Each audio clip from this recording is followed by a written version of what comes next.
ജീവനാകുന്ന നിത്യസത്യവചനത്തിനായി ഞങ്ങൾ അങ്ങയെ സ്തുതിക്കുന്നു.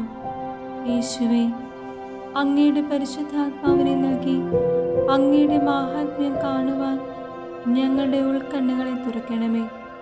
വചനമനുസരിച്ച് അങ്ങയുടെ സാക്ഷിയായി ജീവിച്ച് നിത്യജീവിതത്തിന് ഞങ്ങളെ അർഹരാക്കണമേ. ആമേൻ. സങ്കീർത്തനങ്ങൾ 30-ാം അധ്യായം 1 മുതലുള്ള വചനങ്ങൾ. കൃതജ്ഞതാഗാനം. കർത്താവേ, ഞാൻ അങ്ങയെ പാടിപ്പുകഴ്ത്തും. അവിടുന്ന് എന്നെ രക്ഷിച്ചു.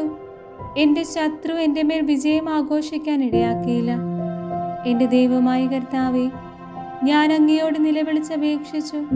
അവിടുന്ന് എന്നെ സുഖപ്പെടുത്തുകയും ചെയ്തു.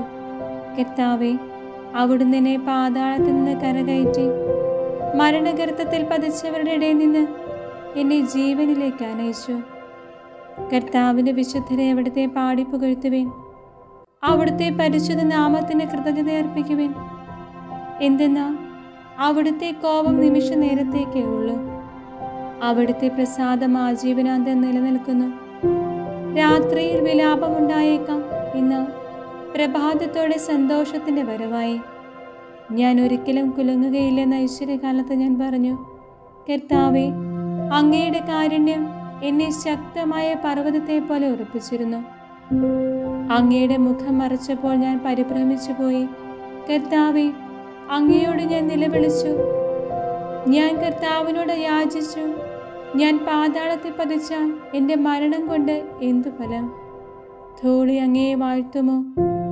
അത് അങ്ങയുടെ വിശ്വസ്തതയെ പ്രഘോഷിക്കുമോ? കർത്താവേ, എൻ്റെ യാചന കേട്ട് എന്നോട് കരുണ തോന്നണമേ. കർത്താവേ, അവിടുന്ന് എന്നെ സഹായിക്കണമേ. അവിടുന്ന് എൻ്റെ വിലാപത്തെ ആനന്ദ നൃത്തമാക്കി മാറ്റി. അവിടുന്ന് എന്നെ ചാക്കുവസ്ത്രമഴിച്ച് ആനന്ദമണിയിച്ചു.